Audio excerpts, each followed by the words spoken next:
On Wednesday morning, President Trump tweeted out his most important defense to accusations about Donald Trump Jr. attempting to collude with the Russian government. Hey, but Hillary. He tweeted, "Why aren't the same standards placed on the Democrats? Look what Hillary Clinton may have gotten away with. Disgraceful." This has become the all-purpose alibi for Republican malfeasance. Some call it whataboutism. What about Hillary Clinton? What about the media? What about Bill Clinton or Teddy Kennedy? There's a raging debate on the right about the nature of this defense. Is it just excuse-making for bad behavior? Or is it a legitimate reminder that politics is a dirty game and that we don't choose the rules of engagement? This morning, Byron York of the Washington Examiner explained, another word for whataboutism is precedent. This seems kind of inadequate. Whataboutism actually takes three basic forms, some of them useful, some of them counterproductive. Let's run through them. First, reminders of leftist dishonesty. When Trump tweets out that Hillary Clinton may have gotten away with bad behavior, he's at least partially reminding the media and the Democrats that they were fine with Hillary's bad behavior. When conservatives spent much of yesterday reminding the media that Barack Obama pledged flexibility to the Russians in exchange for them backing off their aggression in the final days of the 2012 election, they were doing so in order to point out the media's obvious leftist bias. That's important and it's worthwhile, but it should be made explicit. Second, whataboutism can be a reminder of proportionality. Sometimes whataboutism takes the form of reminding people that something isn't that big a deal. Seemingly, the entire left went ballistic this week when it first heard about a House rule that forbade bear arms in the Capitol. The right promptly reminded the left that this rule existed under Nancy Pelosi too. It wasn't a big deal then, it's not a big deal now. Third, moral relativism. Now, this is the dangerous form of whataboutism. It's also the most common. This is the actual message underlying Trump's tweet. Hillary got away with it, so why shouldn't I be able to get away with it? This ignores two crucial facts. First, Hillary did not get away with it. She lost the election. It's why she's not in the White House. Second, wrong is wrong. The right now engages in a fantasy whereby the left's dishonesty somehow justifies conservative dishonesty. Hey, if Hillary's corrupt, what's the big problem with the Trump campaign soliciting information from the Russian government? In this case, whataboutism is itself dishonesty. It's pretending to care about the sins of the left in order to justify the sins of the right. It actually throws into sharp relief the hypocrisy of the right. We complained endlessly and justifiably about Loretta Lynch meeting secretly with Bill Clinton, but we're fine with Donald Trump Jr. meeting secretly with Natalia Veselnitskaya, and we're supposed to believe everything he says about it. We ripped President Obama's flexibility hot mic moment, but we're fine with President Trump saying that America has killed people just like Putin. We correctly targeted Clinton over Chinagate, but now we're happy to use Chinagate as an excuse to avoid talking about Russiagate. This isn't conservative. It's not even moral. Kindergartners learn that, but he did it too isn't an excuse for bad behavior. We should know this stuff. The right often embraces this form of whataboutism because many people believe that fighting the left requires tossing out morality of means in favor of morality of ends. Fight fire with fire. Since that was the animating principle behind a lot of conservative support for the Trump campaign, this form of whataboutism has also become the most common form. Many on the right say this isn't actually moral relativism. Relativism implies there's no moral answer to any given question, whereas situational morality says there is a moral answer, but it changes based on the fact pattern. Therefore, it might normally be wrong to collude with Russia, for example, but it's a moral imperative to do so to stop Hillary Clinton. After all, we had to side with Stalin to defeat Hitler. We might have to side with Putin to stop ISIS. The problem is that this invites an obvious temptation. If you can turn the other side into Hitler, you can make excuses for siding with Stalin. In the game of politics, few are willing to honestly assess the moral quality of their opposition and the rules of engagement. It's far more politically profitable to define all political enemies as Nazis and then suggest it's okay to punch them. This is just as true for the left as it is for the right. Far more true for the left, actually. It's always easier to win if you side with Stalin, even if you could win without siding with Stalin. The temptation, therefore, is to demonize the other side so you can side with Stalin even if you don't need to. We ought to be careful about how we use whataboutism. The goal should be to reinforce moral standards, not to undermine them. But that goal seems to be receding into the distance as we use whataboutism as a club directed at destroying principle rather than a shield for defending it. I'm Ben Shapiro. This is The Ben Shapiro Show.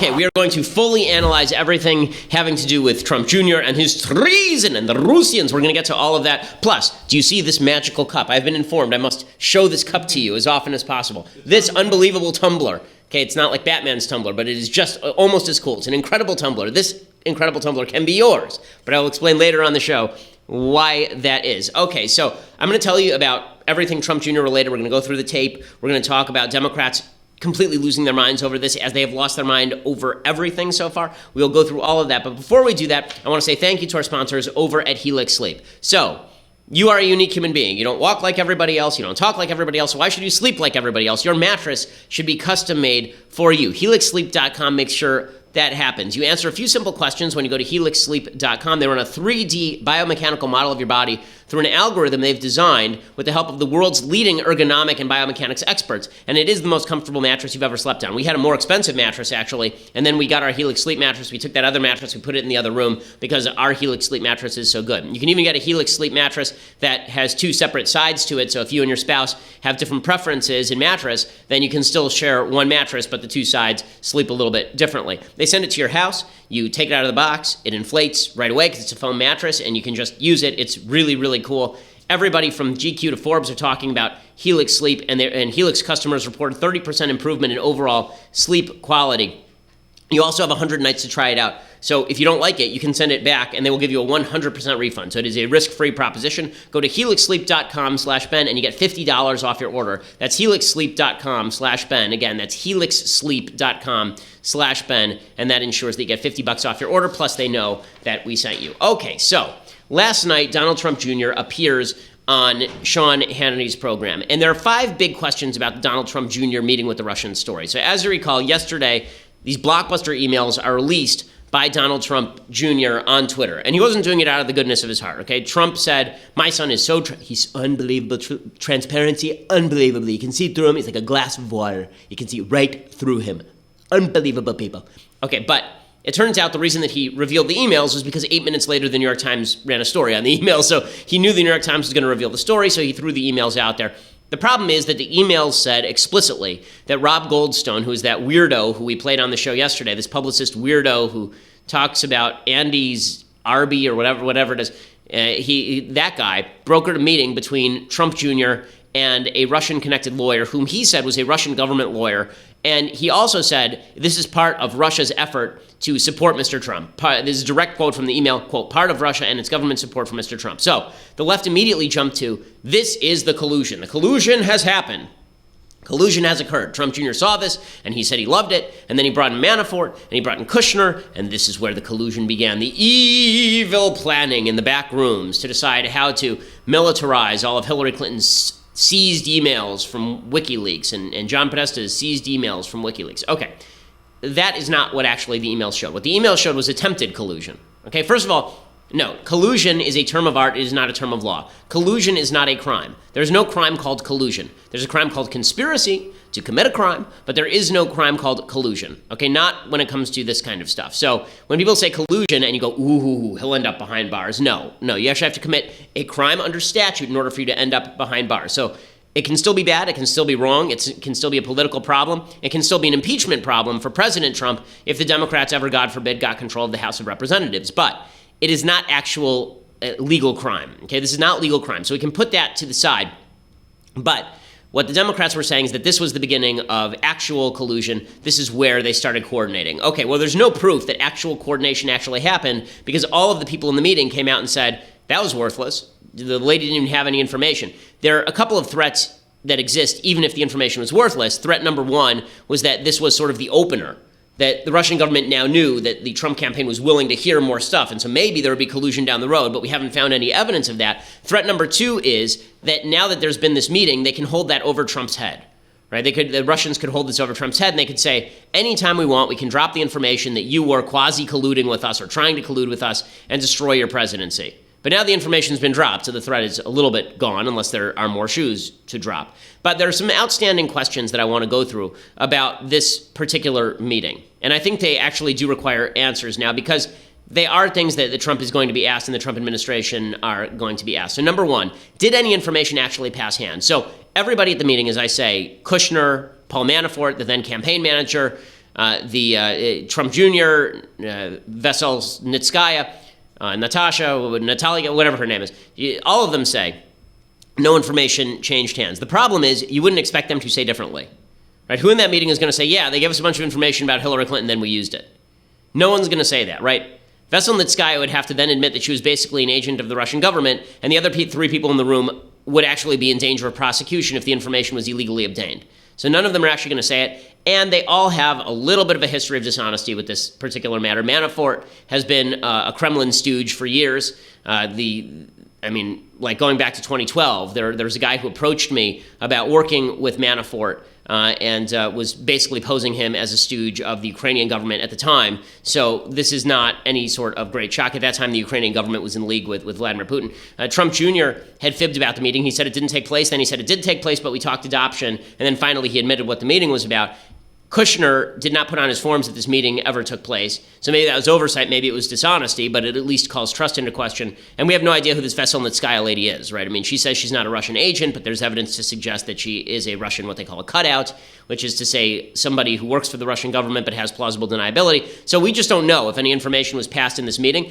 And the reason that I say this is because, you know, if you look back to, like, here's Trump Jr. This is clip 3. Trump Jr. talking about what happened in the meeting.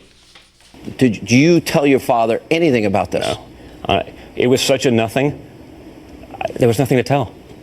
I mean, I wouldn't have even remembered it until you start scouring through the stuff. It was literally just a wasted 20 minutes, which was a shame. Okay, so it's a wasted 20 minutes. Now, this is believable, right? I mean, like, he looks like he's telling the truth here, but I will just remind you that Hillary Clinton said this about Loretta Lynch's meeting with Bill Clinton. They talked about grandkids, which is very much on our minds these days. Golf, their mutual friend, former Attorney General Janet Reno. It was purely social. They did not veer off of speaking about those kinds of, you know, very common exchanges. Okay, so I'm not suggesting that Donald Trump Jr. is definitely lying, because I don't know whether he's lying or not. What I will say is that if Hillary Clinton had done the exact same thing, we would have said, there's no way she's telling the truth, right? Bill Clinton and Loretta Lynch don't get together in a room in the middle of the campaign to talk about grandkids, right? We all said this. This is complete nonsense. And it turns out that it did compromise the investigation in such a way that James Comey felt the necessity to actually get himself involved in the investigation where he had no place. If we're going to hold the standard that we don't know what happens behind closed doors and we have to be suspicious, my feeling is that we have to be pretty consistent about this. So that's question number 1. Did any information actually change hands? Because that would actually be successful collusion, not just attempted collusion. Second, who approved Donald Trump Jr.'s statement? So on Saturday, and I know, listen, I'm trying to give you the most honest take I can here. So as I say, no crime was committed. It's not clear to me that Donald Trump Jr. Did anything, you know, legally, well, I don't think he did anything wrong, legally wrong anyway. It's not treason, as the left is proclaiming, but to pretend that this is a big nothing burger is being dishonest, I think. And when people say it's a nothing burger, it's because they're not actually taking an even quasi-objective look at this. Okay, so on Saturday, Donald Trump Jr. released a statement about this particular meeting, and here's what he said. He said, quote, "It was a short introductory meeting. I asked Jared and Paul to stop by. We primarily discussed a program about the adoption of Russian children that was active and popular with American families years ago, and was since ended by the Russian government, but it was not a campaign issue at the time, and there was no follow-up. I was asked to attend the meeting by an acquaintance, but was not told the name of the person I would be meeting with beforehand." So all of this is technically true, right? All of that's technically true, but it misses the 2 main points, which is the meeting was specifically held to pass on dirt about Hillary Clinton, and second, Trump Jr. fully expected that he was going to be meeting a Russian government lawyer. He didn't know her name, but it said right in the email that this is going to be a Russian government lawyer. So the problem is the New York Times is reporting that the White House pre-approved Trump Jr.'s statement on Saturday, which looks more like a cover-up than it does like an attempt to be transparent. If Trump Jr. had just released the statement, that'd be one thing, but for the White House to approve a statement that it knew was false and was going to be debunked within 72 hours, not a good look for the White House. Okay, and then there's the biggest question of all, which is, did Trump himself know about the meeting? And everybody at the meeting says no.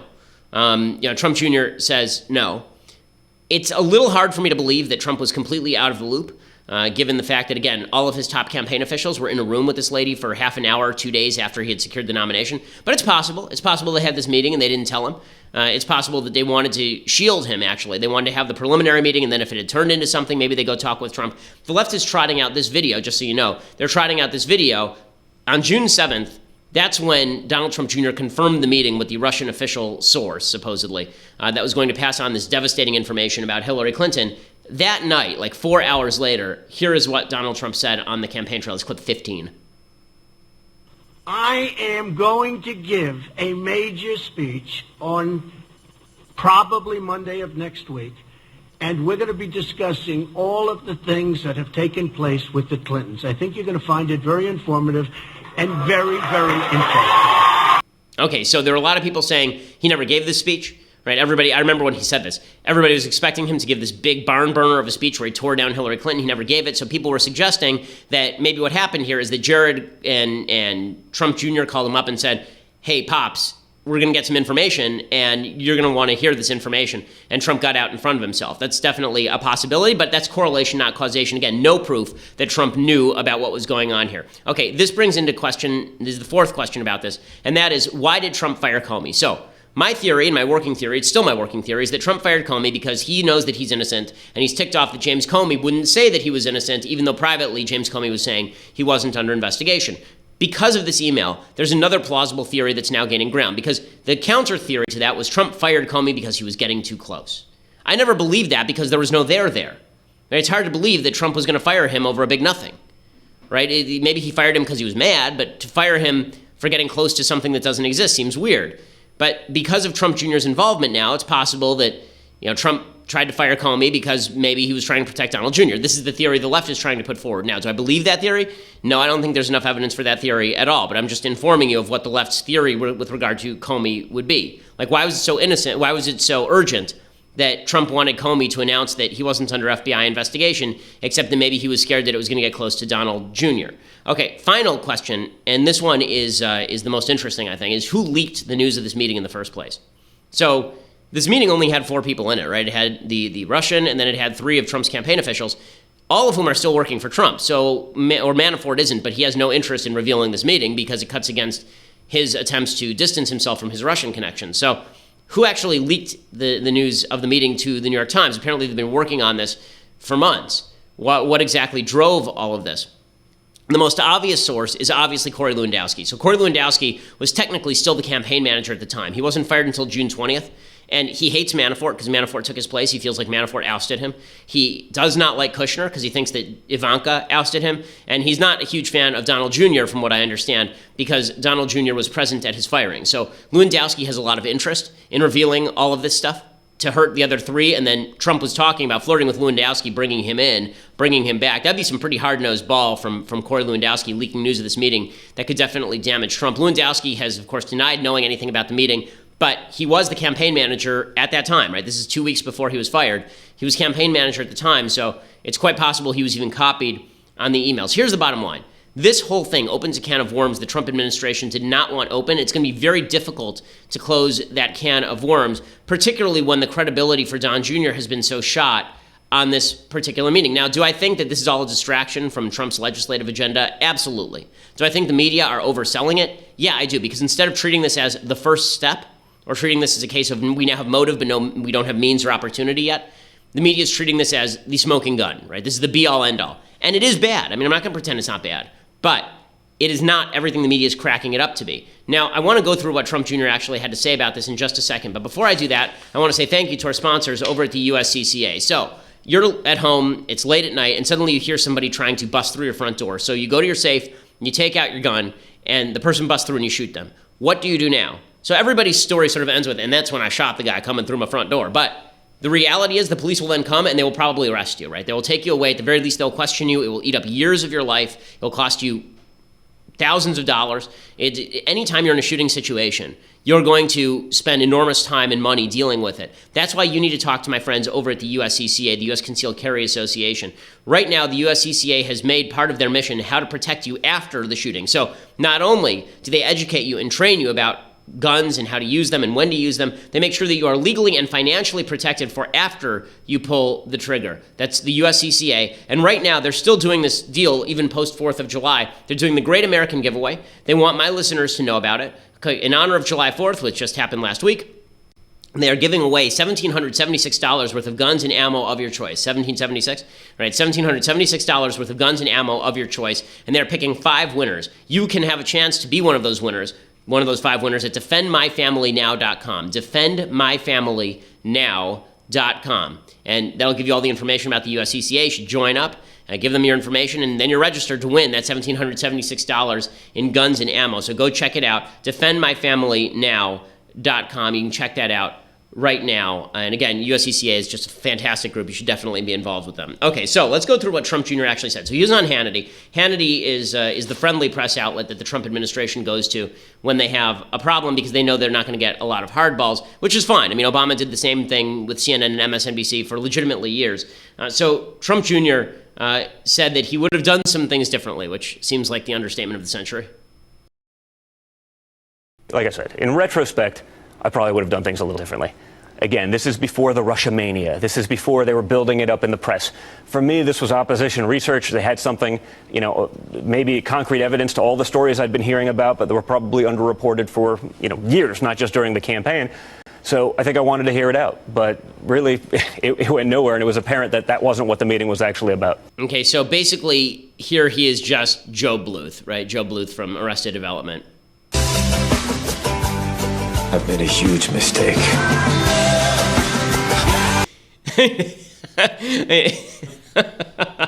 There are a lot of comparisons being made between Joe Bluth and Don Jr. Last night. He would have done some things differently. Yeah, that would have been good. I mean, first of all, if you're going to engage in this sort of subterfuge, then perhaps you shouldn't put it in open emails. That seems like not a good way to do it. Trump Jr. then says, if there had been anything illegal, I would have gone to the authorities right away. I said it earlier, 100%. I would bring it to the proper authorities. So there's nothing that I would do to ever endanger this country. I think the reason we fought so hard during this campaign, whether it was my father and the work that he put into it, whether it was the rest of our family and the efforts that we put into it, and you know those efforts well, it's because we'd do anything for this country. So we're never going to put that in jeopardy, ever. Okay, so the other comparison that's being made with Don Jr. today is, of course, Fredo Corleone. That if Donald is the Don, then unfortunately Don Jr. is Fredo. I'm your older brother, Mike, and I was stepped over. That's the way Pop wanted it. It ain't the way I wanted it. I can handle things. I'm smart. Not like everybody says. Like dumb, I'm smart, and I want respect. So, yeah, it hasn't been a good 24 hours for Don Jr. Again, so now I want to go to what the Democrats are saying about all of this, because what the Democrats are saying about all of this is full-scale nutty. So as I say, I think that there's a little more nuance than Democrats are saying. Number one, it is attempted collusion. Okay, to pretend anything otherwise is stupid. It is attempted collusion because clearly there was willingness on the part of the Trump campaign to meet with a Russian government official, or what they perceive to be a Russian government official, to pass on Hillary's information. I'm talking about whether that's moral or not in a second, whether that's okay or not in a few minutes, because that is the lurking question underneath all of this, is how far is the right willing to go to defeat Hillary Clinton and the Democrats? Is that okay? Is it okay to work with the Russian government to take down Hillary Clinton? Because I'm already starting to see the shades of Jack Nicholson in A Few Good Men. You damn right I ordered the code red. That's like we're almost there. We're almost to the point where there are a bunch of people on the right who are basically saying, okay, so fine, so there was collusion. What do I care? He won, didn't he? We'll talk about that in just a second. But the Democrats are of course, doing what they always do, which is blowing this way out of proportion. It's one of the reasons why Americans can't take all of this super seriously, because they're not waiting for the evidence. So Tim Kaine, as you recall, the vice presidential candidate, one of the most quickly forgotten vice presidential candidates in human history, actually. You recall that he ran against Hillary, he ran with Hillary Clinton, and it was basically Hillary Clinton and this bag of white paint. And so that was the bag of white paint being Tim Kaine. Here is Tim Kaine talking about how this is treason. Treason!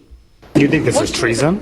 That the investigation, it's not, nothing is proven yet, but we're now beyond obstruction of justice in terms of what's being investigated. This is moving into perjury, false statements, and even into potentially treason. Okay, into treason. Here's the constitutional definition of treason. Article 3, Section 3. Treason against the United States shall consist only in levying war against them, or in adhering to their enemies, giving them aid and comfort. No person shall be convicted of treason unless on the testimony of two witnesses to the same overt act or on confession in open court. No, we're not actually going to send Don Jr. to the electric chair over having a meeting in Trump Tower with a lawyer who had no information as far as we know. So that's just awesome.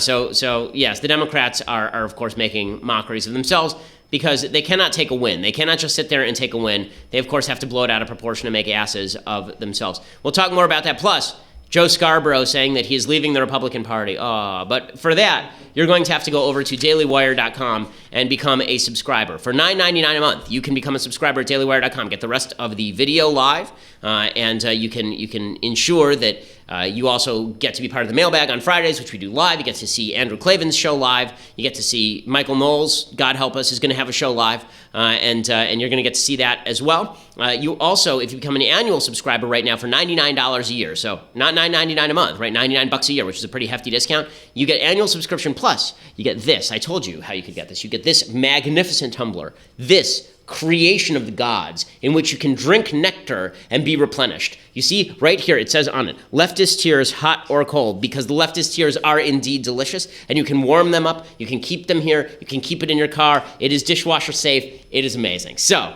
this can be yours with just an annual subscription of $99, the tumbler, the leftist tears, hot or cold. So go and check that out. If you just want to listen to the show later, then you can go to iTunes or SoundCloud. Make sure that you subscribe and leave us a comment and leave us a review. We always appreciate it.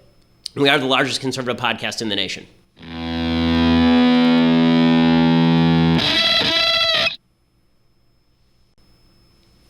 So, now is, of course, a perfect time for the right to virtue signal. So there are a bunch of people on the right who have decided that now is the time to virtue signal. See, we told you so about Trump. Okay, listen, I'm one of the people who is very, to put it mildly, I was rather Trump skeptical during the election cycle, if you recall all the way back then. But I don't think this is an I told you so moment. I don't think this is all you people who voted for Trump, you were so wrong, because see what he's doing now? No, I think everybody who voted for Trump basically knew what they were getting. And what they were getting was a guy who was this, right? I don't think this is a huge, enormous shock. I think that, this is basically you bought what you paid for. And maybe it was better than Hillary Clinton, but it comes along with some baggage. And you have to recognize that. One of the great ironies is Joe Scarborough over on MSNBC. He says that he is done with the Republican Party. He's leaving. He and Mika, they've had it. They're leaving. Mika was never a member of the Republican Party, but he's on with Stephen Colbert, one of the great schmucks in Showtime. And here is Joe Scarborough, who apparently decided to copy the hairstyle of Andrew Garfield from any number of movies, and or to simply get out of the shower, rub his hair with a towel, or substitute a Brillo pad for his hair. He's got the Jufro going, actually. Here is he's not even Jewish and he's got the Jufro going. Here is Joe Scarborough explaining why he's leaving the Republican Party, like any of us truly care desperately. What do you think is happening with your own party? Well, I think it's inexplicable. But this Hold on, is well pause it for a before second. Donald. Is it inexplicable, Joseph A. Scarborough? Is it truly inexplicable, Josephina H. Scarborough? Is it? You spent the entire election cycle pumping up Donald Trump. You spent the election cycle talking about how the American people just didn't get the appeal of Donald Trump. You had him on your show every morning. You had him call in. You sat in a room with him during the primary results coming in, and you chortled with him. And now you turn around and, he's so mean because he was mean to Mika's face. Okay, so as I say, everyone knew what they were getting. There are very few surprises in politics. If you are surprised by anything that is currently going on with the Trump White House, let me suggest that you were blinding yourself to reality before you did any of this stuff. And the same is true for Joe Scarborough. But I thought Donald Trump was my best friend. He wasn't your best friend, dude. Okay, I thought that the Republicans were all going to turn on him. Really, you didn't. But here's Joe Scarborough, a three-term congressperson who's made a fortune being an iconoclast, and here he is talking about how he's going to leave the Republican Party. Maybe he'll start his own party, the Joe and Mika wedding party. It'll be awesome. Trump was elected president, that my party has betrayed their core values. Time and time and time again, they turned the other way. And they're doing the same thing now. And it's actually disgusting. And you have to ask yourself, what exactly is the Republican Party willing to do? How far are they willing to go? How much of this country and our values are they willing to sell out? But aren't you a Republican? I am a Republican, but I'm not going to be a Republican anymore. I've got to become an independent. Yay! And the crowd goes nuts. So thank you for that virtue signaling, Joe Scarborough. You're not going to stay inside the Republican Party and fight for the soul of it if you really think all these things. You're not going to try and correct the mistakes. You're not going to try and win people over to your side. You're going to leave the Republican Party altogether. And this is what the left wants, right? What the left actually wants, what they are calling for, is for everyone who doesn't like the stuff that they are seeing from Trump, right? And I don't like the stuff I'm seeing from Trump Jr. I don't like a lot. I mean, I think I've been pretty clear about when I think Trump is good and when he's bad, right? We've done good Trump, bad Trump for nigh on 2 years at this point. So I've been pretty clear about this. My goal is to make Trump a better president at this point. My goal is to make the conservative movement a better conservative movement at this point. It isn't to leave and dump all over the movement because I have to signal to everybody what a swell guy I am. The left keeps saying, well, if you really want to resist Trump, why don't you resist his agenda? Well, when his agenda is wrong, I will resist it. But if you think that I'm going to want to raise taxes and increase Medicaid spending because I think that Trump is sometimes a jerk and I think Trump may sometimes be corrupt, if you think that, like, I just want to know, when was the last time a Democrat left Bill Clinton's agenda behind because Bill Clinton was a sleazy scumbag? Like, when was the last time the Democrats decided, you know what, I can't take all these lies from Obama, I'm becoming a Republican? That's not what people do. Okay, so this is just a way to please that crowd over at Stephen Colbert. So virtue signaling from people like Joe Scarborough. So how is the right responding to all of this? There are really 4 approaches on the right to all of this. Approach number 1 is to focus on the legality. People saying, listen, this is not illegal, okay? No matter what you say, this is not illegal. So Jeffrey Toobin, who's not even on the right, he's a lefty legal commentator on CNN. He makes the point, and he is correct. This is not illegal activity by Donald Trump Jr. as far as we know. How serious is this, these emails, from a legal perspective? It's certainly very, very serious, but it's also important to say, you know, there is a long way to go, and these emails in and of themselves are not proof of any crimes. 2 things to think about. One is, it is a crime for campaign officials to solicit anything of value from a foreign government. So the question is, was anything solicited here of value? Were emails solicited? Was hacking solicited? That is a question investigators will want to explore. The other issue is that Jared Kushner, who is now a very high White House official, he's copied on these emails.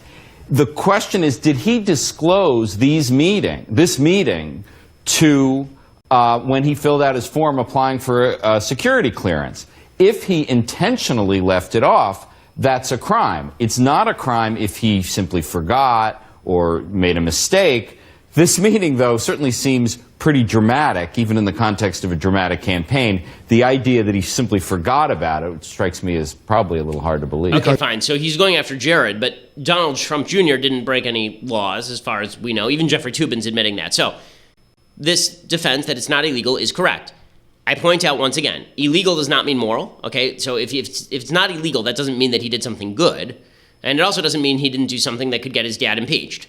So Democrats were going to try to impeach Trump no matter what, but this does not help. Okay, approach number 2 is the whataboutism I talked about at the top of the show, and that is the what about Obama, right? What about Obama? And here is Ted Cruz talking about President Obama and why it is the media are ignoring all this stuff. I think that we have had 8 years of Barack Obama showing nothing but appeasement towards Russia. Okay, and that is 100% true. The question is, what kind of whataboutism are we going to engage in? So I think that it is fair to say to the media, you guys are hypocrites, right? Your over-the-top coverage of this just demonstrates how leftist you are. So the critique is not of Hillary so much as it is of the media coverage, right? Why is the media coverage so over-the-top about Trump, but when it comes to Hillary Clinton, they were willing to brush all this stuff under the table. When it comes to Obama, they were willing to brush all this stuff under the table. That is an effective form of whataboutism. What is not an effective form is Donald Trump Jr. did something bad, but Hillary also did stuff that was bad, and that wasn't a big deal, so why should this be a big deal? Right? That is the kindergarten version, that when your kid comes home and it turns out that they did something bad, they say, well, Billy did it too. And you say, well, I don't care what Billy did. Why does that make any difference? You know, that's like, this is stuff that we learned when we were in kindergarten, but we now have to relearn it in politics. Okay, so that is approach number 2 is what about the Democrats? Okay, the Democrats are terrible. Now, is this good? Right? That's still a question that has to be asked. And we have to decide that for ourselves. Is it something good? And I'm going to get to that in a second. Approach number 3 is, can we talk about the real issues, right? That is, this isn't that big a deal, right? The proportionality argument. This isn't that huge a deal. Okay, so they took a meeting. What's the big deal? Hillary Clinton did it about Ukraine. No one complained about that. Now, there's one distinction, which is that the Ukrainian government is not adversarial to the United States the way the Russian government is. And the Russian government was indeed trying to intervene in the election, even in ways the Ukrainian government was not. But this is not a bad line. So Sebastian Gorka, who's a White House foreign policy advisor, he says, why aren't we talking about like a huge news story that happened yesterday, which is the defeat of ISIS in Mosul? Don't you think it's time the American people were served by the media justly, and you get to national security issues like Mosul? We're going to get to Mosul in 1 minute. Mr. Gorka, And he's right. When? And the answer is never. They're never going to get to Mosul. So this, I think, is a good approach. I think Republicans should be saying to the media, why don't you cover this stuff? They should also be saying to Trump, dude, just ignore all of this. Say Mueller's investigating. It'll take its course. Like, I've been singing the same tune on this for months now. Okay? All Trump has to say is, sit on it. It'll take its course. It's being investigated. Don't worry about it. We'll get to it. Now, look at all this magnificent stuff I'm doing. Instead, what Trump does is he unleashes a tweet storm about the investigation, and then at the end, he tacks on, and why don't you focus on Mosul? It doesn't work that way. He's the president. He gets to help set the agenda. If he is hiding in the White House for the past 3 days, he hasn't done any public events, instead of out there on the trail talking about Mosul, how are we supposed to know about Mosul? He is right. The media is adversarial to Trump. They want to destroy Trump. Hannity's destroy Trump media meme is not wrong, okay? I think Sean's wrong on some stuff. I don't think he's wrong on this. I think the media do want to destroy Trump. But it is Trump's responsibility to fight back using the best tools at his disposal. And that is not, okay, I'm going to go out and I'm going to argue with Bob Mueller. It's, I'm going to go out and I'm going to talk about Mosul incessantly. I'm going to provide a counter-narrative, and the counter-narrative is we are doing things. Things are getting done, and the media won't talk about them because they'd prefer to distract you over here, right? This is, I think, the best line that Republicans can use on this, and also we're going to be as transparent as we can be. Okay, then there is the final approach, and this is the most morally perilous approach, okay? This is an approach taken by my good friend John Nolte. Now, we published Nolte over at Daily Wire, and one of the reasons I like publishing Nolte, even though we have almost polar opposite opinions on these issues, is because Nolte is very clear about what he wants, right? Nolte does not try to hide the ball. John is an honest guy. He's honest enough to acknowledge what his argument is and the ramifications of that argument. So I want to read to you from Nolte's piece today on this story. So he says, the worse the Donald Trump Jr. scandal gets, the more I know Republican voters chose the right guy to run against Hillary Clinton in 2016. At first, it looked as though the meeting in question was something over something touchy-feely, like adoption. Upon hearing that, my first thought was, wait, you've just secured the nomination, and the first thing you do is pull the campaign manager and Donald Whisperer into a meeting about adoption? Are you insane? No kidding, I was furious. Hey, when the future of the country is at stake, and you are up against the unholy trinity of the Clinton machine, the entire mainstream media complex, and their butthurt allies in Never Trump, there is no time to waste. But then the truth came out. We learned that the meeting was set up in the hopes of receiving information from the Russian government that would ensure Hillary Clinton never, ever, ever became president, and my faith in the epic badassery of Team Trump was restored, maybe even bolstered. Okay, this is why I love John. I love John because John just says what he thinks, right? He's not going to try and hide it. So a lot of people on the right will deny that this is what they think, but what John says is actually indicative of a large percentage of what Republicans think. He says Trump world is populated with people who will do anything to win, and as long as it remains legal, those are my kind of Republicans. Oh, grow up. Seriously, y'all, grow the hell up. I understand there are a lot of people who listen to the show who agree with this perspective.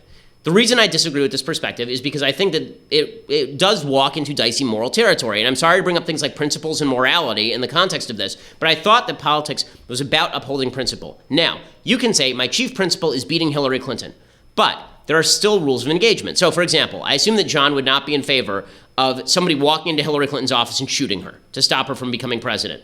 Even if she's the existential threat John thinks she was to the country, I'm fairly certain that John is not in favor of the use of violence. My guess is that there would be other things that John would not be in favor of. Like if you were going to set Hillary Clinton up in some sort of sexual peccadillo sting, right?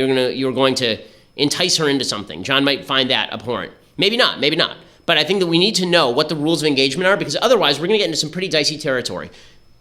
However evil you say your opponent is, however destructive you say your opponent is, that helps justify whatever action you take.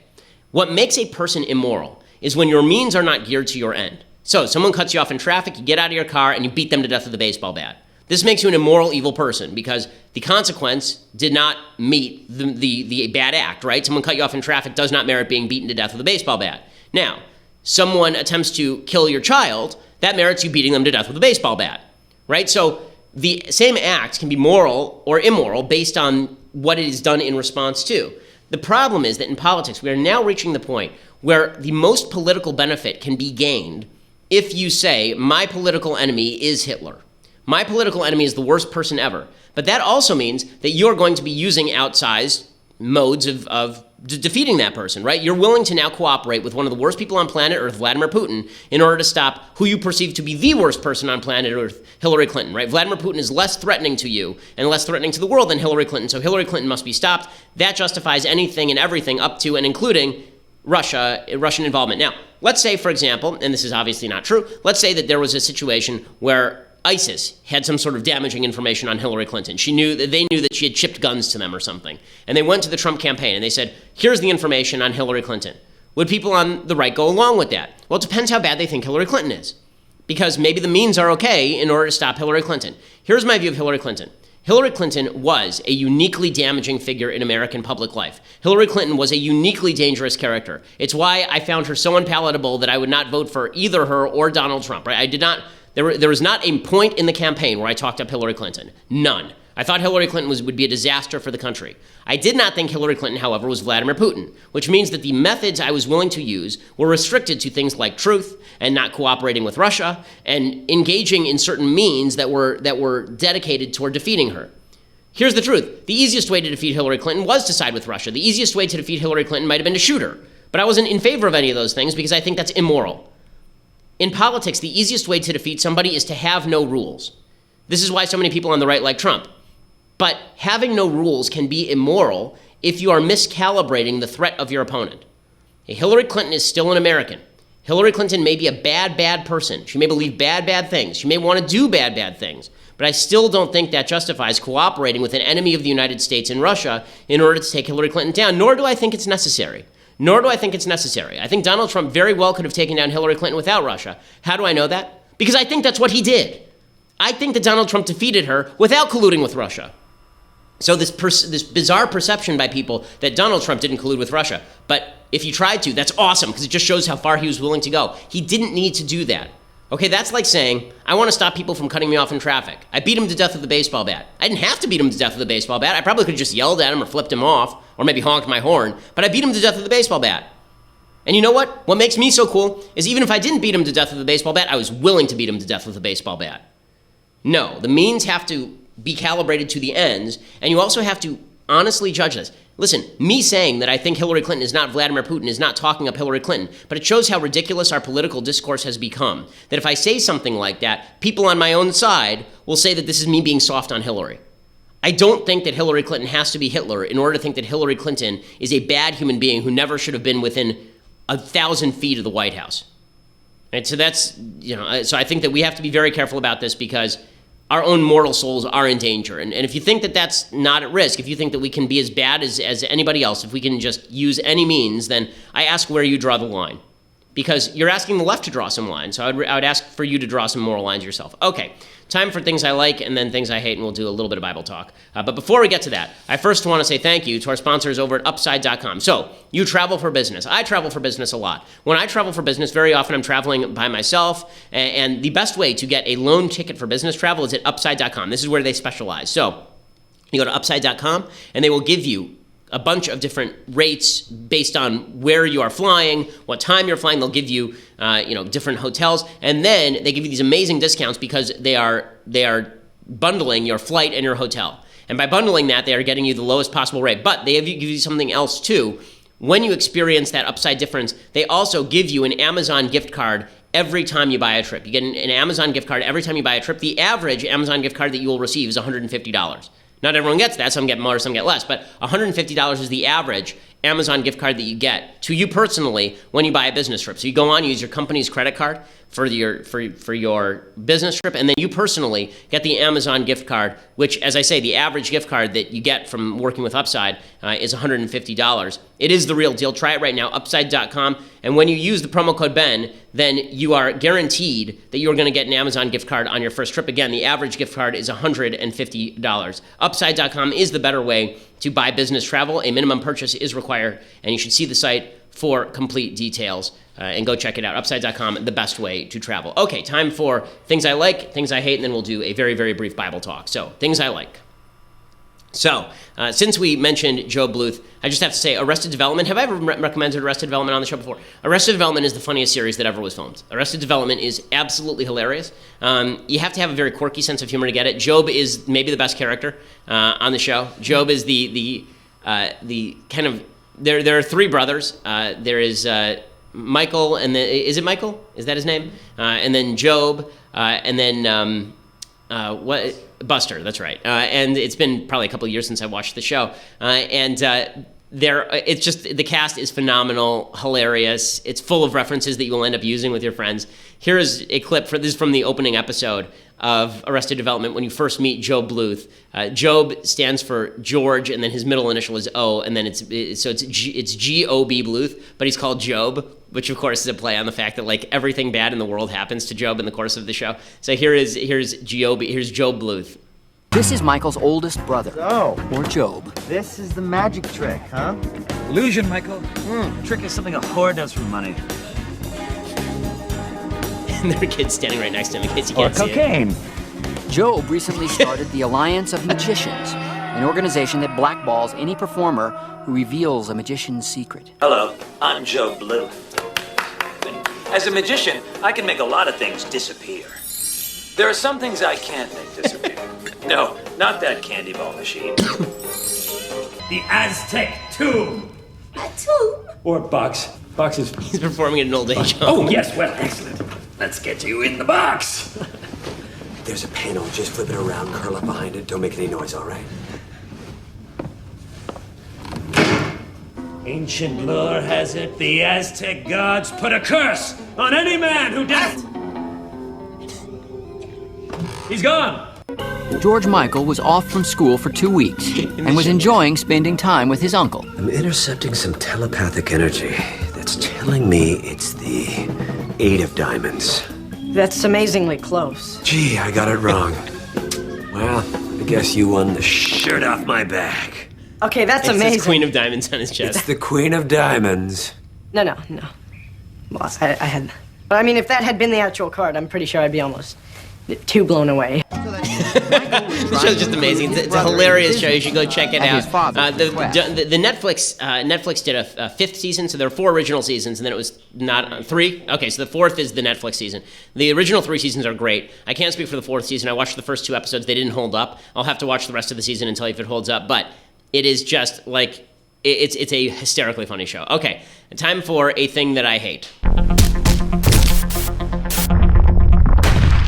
So Joan Walsh, who used to be the editor over at Salon.com, she was on the MSNBC's, and she said that Ivanka, who, as you recall, took Papa Trump's place at the G20, she sat in his seat, and people were like, wait a second, we didn't elect Trump, so we get Ivanka in that seat. That's a decent criticism, but Joan Walsh makes a not-so-decent criticism. Here is her criticism of Ivanka Trump, which is legitimately the stupidest criticism of all time.